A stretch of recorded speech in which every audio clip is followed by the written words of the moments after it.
Hey guys, what's up? It's Jada back again with another video. I hope you're doing well. Happy Tuesday. Yeah, let's get started.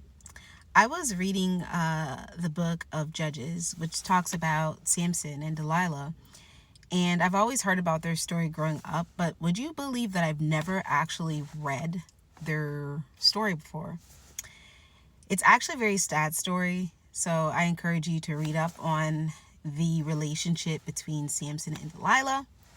But as I was reading, I just felt led to talk about being mindful of like who you connect with, who you choose to be in partnership with, because it's really, really important. And it's actually very surprising to me that I feel like the Christian church really doesn't focus on making sure that people are spiritually and equally yoked. Just because a person goes to church and you go to church doesn't mean you're supposed to be together, right? Like just because you're a Christian, he's a Christian, he loves God, you love God, you're both in the same ministry, doesn't mean that God wants you both to be together. Okay? I think it's so important to understand that, because so many people just have this understanding that, well, I'm a Christian and I love God and so does he. So that means that the Lord wants us to be together. And it's like, no, that's your flesh, right? A lot of times our flesh is what leads us to be with someone, right? It's how we view them. We think they're attractive. You might think they dress nice. You might think that they carry themselves nicely. And there actually might be chemistry. There actually might be connection. But chemistry and connection is not enough to sustain a marriage, okay? Because once the enemy attacks and once you go through seasons of drought, seasons of lack, once you go through the hardships and the hard times in that marriage, will it be able to last? And a lot of times, just look at the world around you, right? So many people are getting married, have gotten married, and they're divorced. They're not together. And this is why I think a lot of people don't want to be married anymore, because it's like, well, what's the point of being married when everyone around me is getting divorced? And I get it. It really is something to consider and think about. But I would like to say that marriage is beautiful, it's sacred and holy. And it's so holy and it's so sacred that we should be more intentional about who we're choosing to date and who we're choosing to settle down with.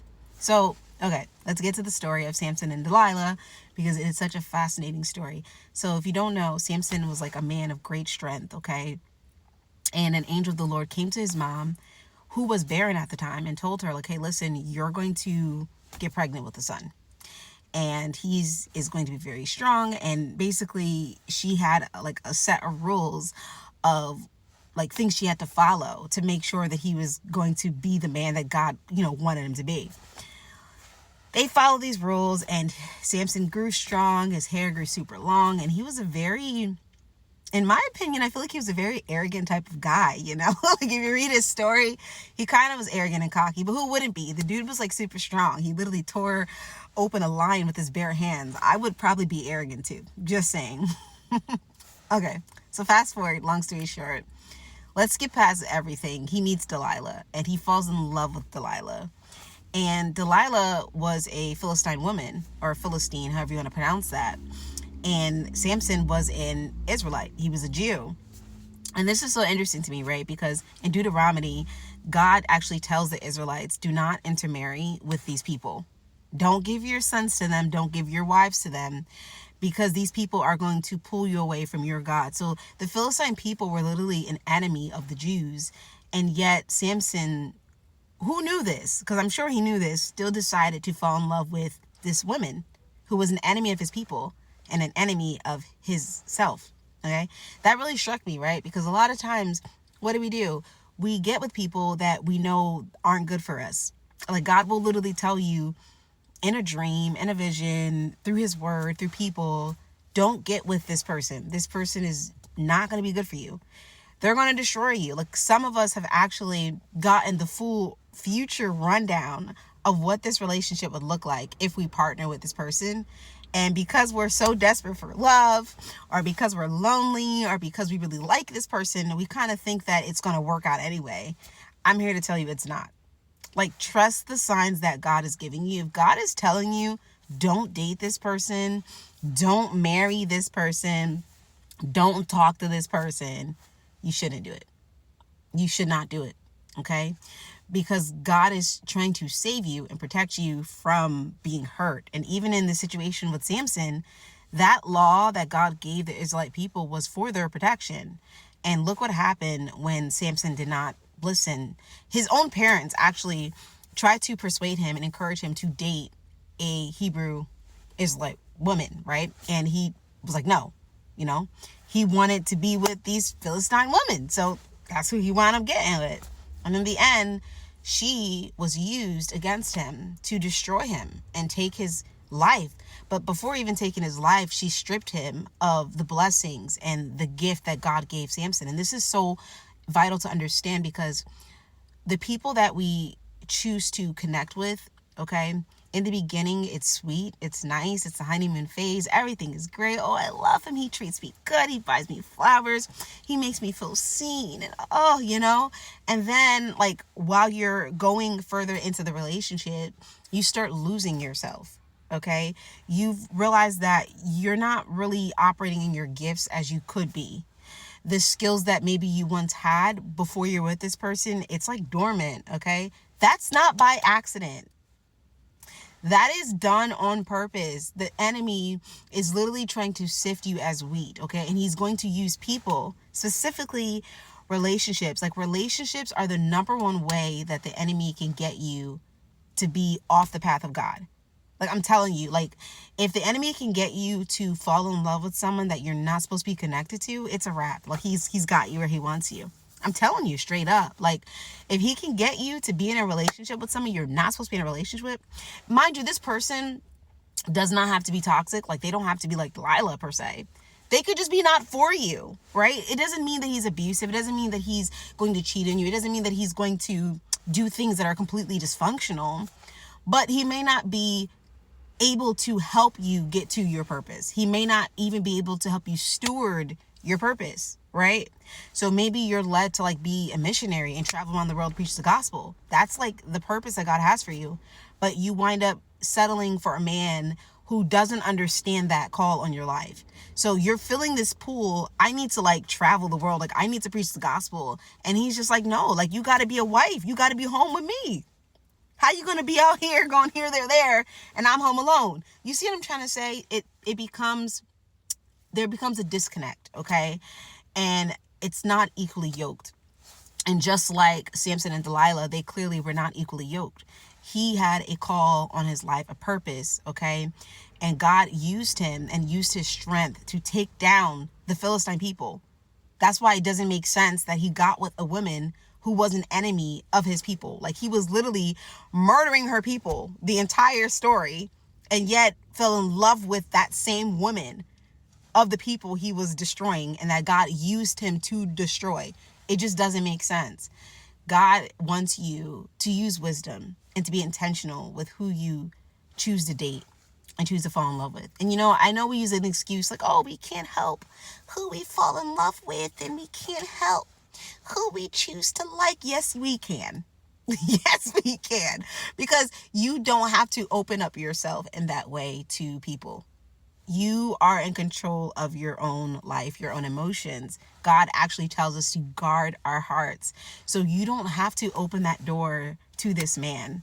What are ways we open doors? Going on dating apps. Yeah. Talking to men that we know that are not for us. But you know how many people stayed in relationships that God told them to leave, and unfortunately they lost their life? That person took their life. They went through so much that they did not have to go through. And I'm one of those people, okay? When the Lord is telling you to leave, you need to leave. When the Lord is telling you that this person is not for you, that person is not for you, there is nothing you can do to make that person for you if the Lord told you that person's not for you. It's just not going to work. It's not going to work. And I'm here to tell you that. Stop trying to make things work that God is telling you is not going to work. Stop telling or expecting God to bless this situation when God is telling you, I'm not in that. The Lord, unfortunately, had to leave Samson. He left him. Okay? And Samson lost his strength. The gift that God gave him was literally taken from him. The gifts that you carry within you can literally be destroyed by Satan because of your disobedience, because of your unwillingness to follow God and to be intentional about who you date and marry. It's really that serious. Such a sad story, because in the end, Samson wound up losing his life. After he was captured by the Philistine people, they made him come out and perform in front of the Philistine rulers, and people were mocking him and laughing him, and they were praising their God and thanking their God for allowing them to capture Samson because he was an enemy of their people. And you notice how Delilah was nowhere to be found after that. Like, I this just kind of hit me right now, but like, after he was captured, Delilah wasn't talked about in the book anymore. Like, once she did her job, she was out. Okay, once these people who you choose to connect yourself with, after God told you to not connect with, once they do the work of the enemy in whatever way that may be, they are out. Like, they leave. You're left to deal with the mess. You're left to deal with your heartbreak. You're left to deal with the gifts that were stolen from you. You're left to deal with the financial issues. Unfortunately, you're left to deal with maybe the STD, maybe the, HIV, whatever that may look like. You're left to deal with the effect of their mistreatment towards you because of your unwillingness to obey and follow God. Delilah was out. She set that man up and she said, I'm out. I did my job. I'm done. And Samson was left to deal with the effects of his decisions and lost his life. He lost his life because he asked them to tie his hands up to these poles in the temple. And he prayed to God one last prayer and said, like, Lord, give me my strength back and let me die with these people. And he pulled the temple down.